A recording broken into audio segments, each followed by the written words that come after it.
Dan apa upaya yang sudah dilakukan oleh pihak sekolah untuk memediasi menengahi konflik antar siswa ini? Terima kasih.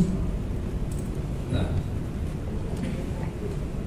terima kasih ya. Pertama ingin saya sampaikan soal motif ya. Saya katakan peristiwa ini sudah terjadi Januari dan sudah diproses oleh pihak kepolisian dan tidak ada yang exposure yang luar biasa selama ini karena terus dilakukan pertemuan-pertemuan mediasi. Jadi sebenarnya BINUS di sini posisinya kan adalah ini seperti kata tadi, ini adalah antara siswa dengan siswa. Siswa yang dilaporkan ini yang dulunya ada 8 orang juga ada kuasa hukumnya. Jadi saya juga tidak mau mencampuri apa yang terjadi karena saya menghormati kuasa hukum dari terlapor, menghormati kuasa hukum dari pelapor. Jadi mereka yang sebenarnya berselisih. Tapi BINUS kan berada di tengah, harus memfasilitasi apapun yang bisa membantu penyelesaian RJ ini, ya kan? Jadi oleh karena itu setiap kepolisian memanggil, mengundang kita, pasti kita datang, ya kan? Kita upayakan, ya, untuk mereka bisa menyelesaikan persoalan ini. Nah, sampai sekarang tidak ada tuntutan resmi yang disampaikan kepada BINUS. Jadi tidak ada, tolong BINUS ini, nggak ada. Tetapi exposure-nya luar biasa. Tapi hanya tuduhan-tuduhan kepada BINUS mengatakan bahwa kenapa BINUS membiarkan kejadian seperti ini. Saya katakan kita tidak membiarkan, ini kan antara siswa, ya kan? Ini yang terjadi. Jadi kalau ditanya motif, mungkin boleh ditanya ke polisi. Saya takut salah menyimpulkannya, karena dia antara lapor dengan terlapor. BINUS itu hanya sekolah saja gitu, ya kan? Tetapi tidak bisa mengatakan kami paku tangan, oh biarin mereka berkelahi, kami biarkan. Enggak, kita bantu apa yang perlu. Makanya ketika mereka kita lihat ada perkelahian seperti ini, siapa tahu mereka mungkin ada gap, ada sesuatu hal, kita bilang mau nggak mau belajar di sini, kita siapkan secara terpisah, kita oke. Atau secara online kita fasilitasi, ya kan, dengan harapan supaya dia bisa mengikuti pelajaran dengan baik. Nah itu yang dilakukan oleh sekolah gitu. Jadi mohon maaf kalau saya tidak bisa menjawab apa motif daripada perkelahian ini gitu loh. Ya. Pak, tapi kan sebelum kasus ini sampai ke polisi kan artinya kan ada komunikasi gitu dengan pihak sekolah, entah kemudian sekolah memanggil siswa-siswa yang bersangkutan gitu. Kemudian sebelum ini sampai ke polisi gitu Pak, upaya yang sudah dilakukan oleh sekolah untuk menengahi konflik ini itu apa sih Pak gitu? Karena begini, kejadiannya tanggal 31, langsung tanggal 31 itu orang tuanya melaporkan. Jadi nggak ada jeda. Artinya melangkahi sekolah. Langsung 30 katanya ada peristiwa yang di sini kita tidak lihat, tapi 31 ada peristiwa, langsung sorenya atau siangnya tidak tahu. Tapi tanggalnya kami lihat di lapor polisinya 31 Januari. Jadi nggak sempat dikasih kesempatan untuk RJ di antara mereka. Nah, oleh karena sudah dilaporkan ke polisi, ya tentunya kita kan harus hormati. Makanya setiap apa informasi yang diminta oleh kepolisian kita sampaikan. CCTV juga kita berikan, nggak masalah ya kepolisian. CCTV ini kita kasih kepada polisi, silahkan. Kita terbuka, apa adanya kita buka. Silahkan lihat. Kalau memang ada di sana kejadian, ya proseslah secara hukum. Jadi apa yang dibutuhkan informasi apapun. Nah, kita sebenarnya juga dari sekolah sudah ada interview dengan siswa, tapi kami tidak mau mendahului itu karena itu biarlah ranah kepolisian. Kami takut subjektif kan. Nah, termasuk juga kejadian di hari 31 juga kita juga sudah sampaikan pada semua pihak kepolisian gitu. Nah, jadi ya saya katakan tadi itu bahwa janganlah jadi mencoba ada upaya-upaya orang tertentu ya dengan menuduh siapa jadi BINUS yang dicoba disudutkan gitu ya. Tapi BINUS berjanji dan komit untuk tetap bekerja sama untuk bisa menuntaskan kasus ini, membantu pihak kepolisian, membantu semua pihak untuk bisa menggulirkan masalah ini. Artinya dari awal sekolah tidak terlibat. Artinya dari awal sekolah ini tidak diberikan kesempatan untuk menengahi konflik ini ya Pak. Jadi ya, sudah langsung. At the same day, hari yang sama dia laporkan polisi, jadi nggak bisa. Oke, saya jelas Pak. Ya, Terima kasih. clear ya di sini ya. Terima kasih, ini pertanyaan bagus banget. Ada yang lain silakan.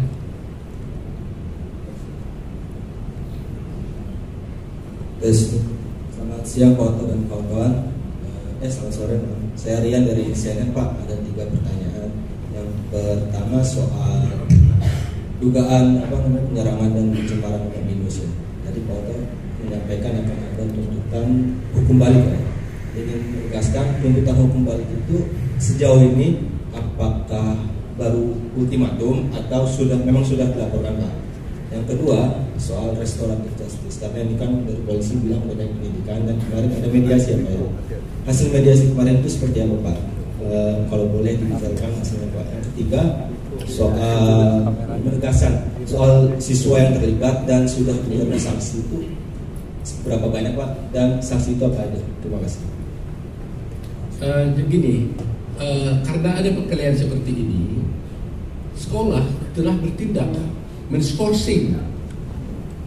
Ya, tindakan langsung dilakukan kepada orang-orang yang ada di scourcing mereka itu. Ada 8 orang itu ditemukan di situ yang betul-betul penilaian itu bisa dikenakan scourcing, di-scourcing dalam 8 orang ya Mas kan? 8 orang langsung di-scourcing. Jadi sekolah juga sudah mengambil tindakan, gitu. Ya kan? Tetapi menurut informasi yang kami tahu, di pihak pelapor ini kan menghendaki supaya ini dipecat. Dan kita nggak bisa ambil begitu dulu dong, karena ini siswa kan. Bagaimana kita langsung memecat? Iya, informasi gitu ya. Mintanya dipecat ini ya. Nah, jadi kita kan harus arif dan bijaksana juga. Kita harus scourcing dulu. Nah, nanti kalau prosesnya lebih lanjut dan terbukti soal pidana dan sebagainya, ya pasti akan ada sanksi lebih keras lagi daripada itu. Jadi sekolah itu selalu menimbang yang terbaik buat kepentingan mahasiswanya. Kepada yang di-scourcing juga orang yang telah sudah kita pecat, kita scourcing, yang melakukan yang merasa dikorban juga kita kasih kesempatan. Nah, soal umpamanya tutup balik itu saya hanya mengatakan jangan sampai ada tindakan-tindakan ya kan yang mencemarkan nama baik daripada BINUS. Kami melihat sekarang ini ada indikasi gitu kan. Jadi saya hanya memberikan peringatan kepada siapapun, ya. Saya katakan jangan sampai ada mencemarkan nama baik daripada BINUS. Kalau sudah ini kasus di polisi, mari kita hormati, silahkan lah proses berjalan di kepolisian, ya kan.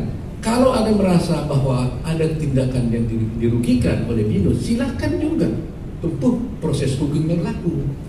Jangan sampai mengintimidasi sampai ke sekolah SMA BINUS. Karena kalau diintimidasi ke sini, kasihan juga anak-anak sekolah yang lain terganggu sekolahnya. Terganggu dong sekolah yang lain kan. Tetapi kalau ada mereka haknya dirugikan, ya kan? Ya silakan tuntut.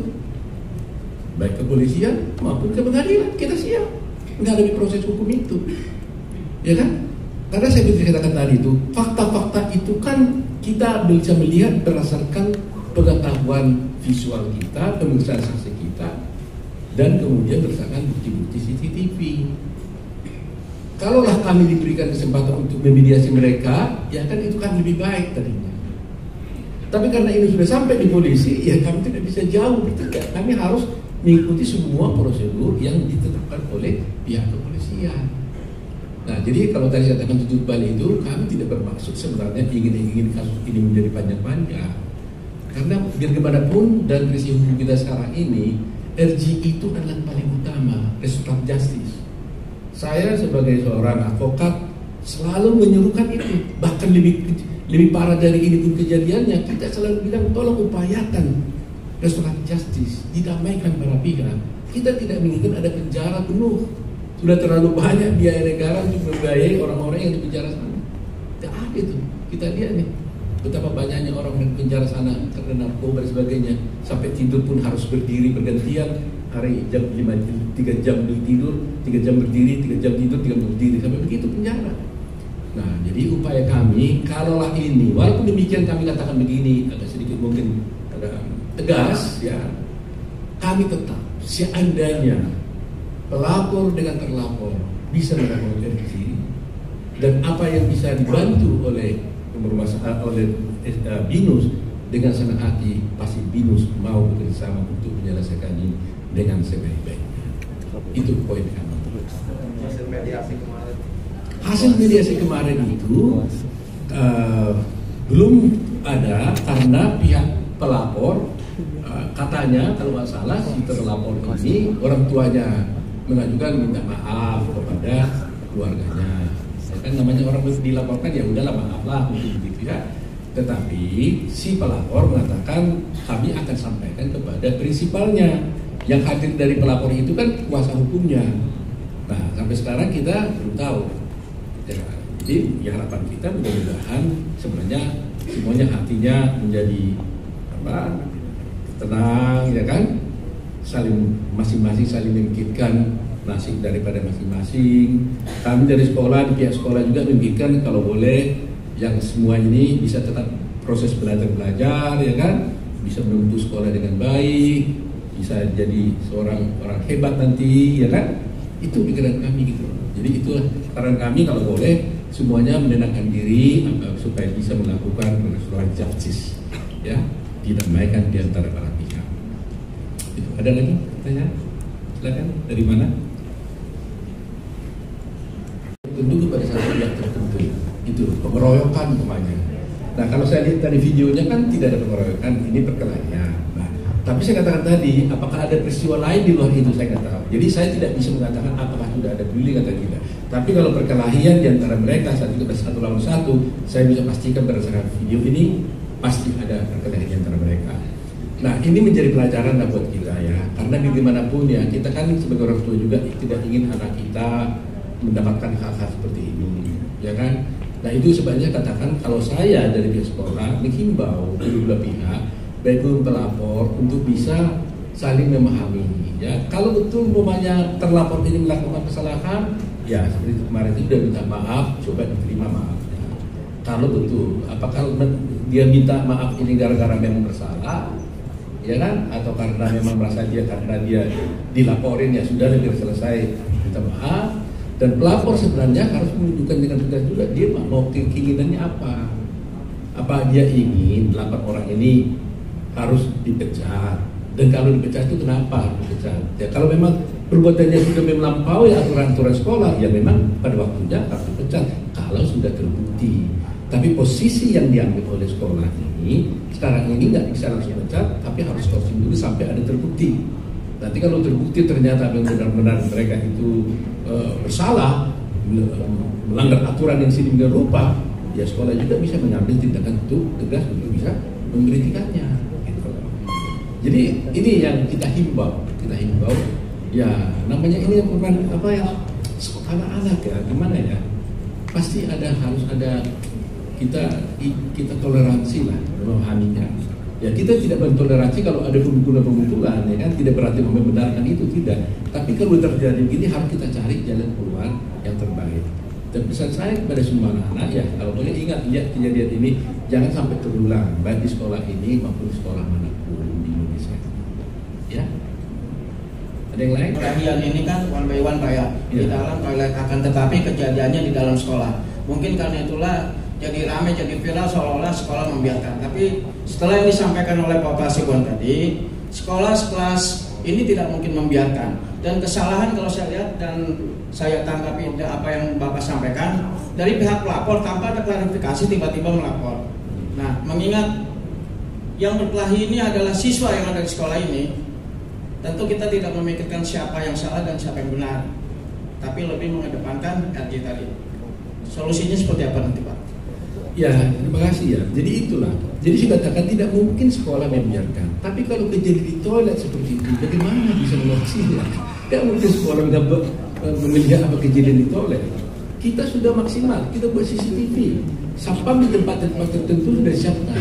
Tapi tidak mungkin kalau sapam berada di toilet kan, di mana-mana pun tidak ada sapam di toilet itu kan itu. Yang di hotel manapun sapam tidak di toilet. Itu ya orang yang bersihkan toilet, ya mungkin ada di sana. Jadi seperti yang tadi juga bahwa sulit kita mengambil posisi untuk bisa menyelesaikan karena ini kasus langsung dilaporkan ke polisi pada saat yang bersamaan. Jadi artinya saya harus menghormati juga hak pelapor kan. Dia melihat ada anaknya mungkin dirugikan, dipukuli menurut versi dia, dilaporkan ke polisi, ya itu sah-sah saja. Harus kami hormati. Nggak boleh bilang kenapa yang melapor, itu hak dia. Nah, kalau tidak dia sudah lapor polisi, ya mari kita hormati proses hukum yang dilakukan oleh polisi. Itu maksud saya gitu loh. Jadi kita nggak perlu melebar kemana-mana, kan sudah diambil pilihan hukumnya. Ya kan sudah diambil pilihan, lapor polisi, ya sudah kita ikuti gitu loh. Jadi nggak perlu lagi upaya-upaya yang lain. Nah, kalau banyak ada kerugian-kerugian yang lain, merasa kerugian materi mau ke pengadilan, silahkan ke pengadilan gitu. Tapi nggak boleh melakukan upaya-upaya yang bisa berpotensi ya merugikan nama baik sekolah. Karena itu berpotensi juga melakukan pelanggaran hukum gitu loh. Itu yang saya coba sampaikan. Di sisi lain, Polres Metro Jakarta Selatan sudah menaikkan kasus ini dari penyelidikan ke tahap penyidikan, dan disebutkan juga terakhir kemarin ditemukan ada dugaan tindak pidana terkait dugaan bullying, dan berdasarkan itu juga ada bukti video juga Pak dari pihak kepolisian menyebutkan hal itu. Itu tanggapan dari pihak BINUS itu seperti apa? Terima kasih. Baik, terima kasih pertanyaannya. Jadi untuk hal itu tentu kita masih melihat itu dugaan-dugaan, dan polisi kita biarkan untuk melakukan penyidikan dan kita hargai itu. Oleh karena itu hari ini kita tetap juga mengikuti proses yang ada, dan kita siap untuk memberikan informasi atau apapun yang diperlukan dalam rangka untuk itu. Jadi memang ya kalau mereka menaikkan ke penyidikan, ya memang itu mekanisme di kepolisian dan kita hargai itu. Saya rasa begitu. Jadi mungkin begini, kan sudah saya katakan tadi, menurut pendidikan kami secara visual yang ada di sini, pengawasan, informasi, dan mungkin video, kami tidak temukan adanya bullying itu. Tapi saya katakan dari juga, siapa tahu ada di luar yang kami tahu ini ada kejadian, nah itu ranah polisi. Untuk itulah kami dengan etikat baik menyerahkan semua video-videonya kepada polisi. CCTV kita serahkan polisi. Kalau memang akhirnya dalam proses penyidikan polisi menemukan ada kesalahan, kami persilahkan diproses secara hukum. Kami juga tidak akan menutupinya gitu. Jadi yang ingin kami tekankan adalah ketika kita sudah laporkan kepada polisi, mari kita hormati proses dari kepolisian. Itu poin saya. Karena mereka melapor ke polisi. Jadi nggak ada lagi pilihan buat sekolah untuk bisa berbuat apa-apa karena sudah lapor polisi. Tapi kalau mereka katakan di luar kepolisian datang meminta pada kami tolong dibantu mediasi, dengan senang hati kami juga membantu untuk mediasi. Bahkan kemarin di polisi juga dipanggil oleh polisian, ya Pak Prof Firman datang ke polisi menawarkan juga apa yang bisa dibantu oleh sekolah. Kita upayakan juga, dan di luar formal sebenarnya sekolah juga selalu menghubungi ya mereka itu lapor supaya udahlah cari jalan damai lah, selalu dicari. Tapi belum bisa sampai saat ini. Ya, jadi itu poinnya ya. Jadi kita tunggulah. Mari kita tunggu hasil polisi, dan kalau polisi mengatakan ada bullying, ya kita percaya itu. Nanti kita lihat pengadilan betul atau tidak. Tapi sampai detik ini kami tidak menemukan fakta adanya bullying, tidak ada pengeroyokan, tidak ada pelecehan seksual. Fakta itu yang ingin kami tegas sampai detik ini. Tapi kalau kemudian polisi menemukan itu, ya itulah. Nanti kita lihat apakah juga polisi bisa proses di pengadilan. Pengadilan nanti yang memutuskan. Tapi mudah-mudahan kita sampai pengadilan mereka bisa RG. Ya kan begitu ya? Iya. Oke.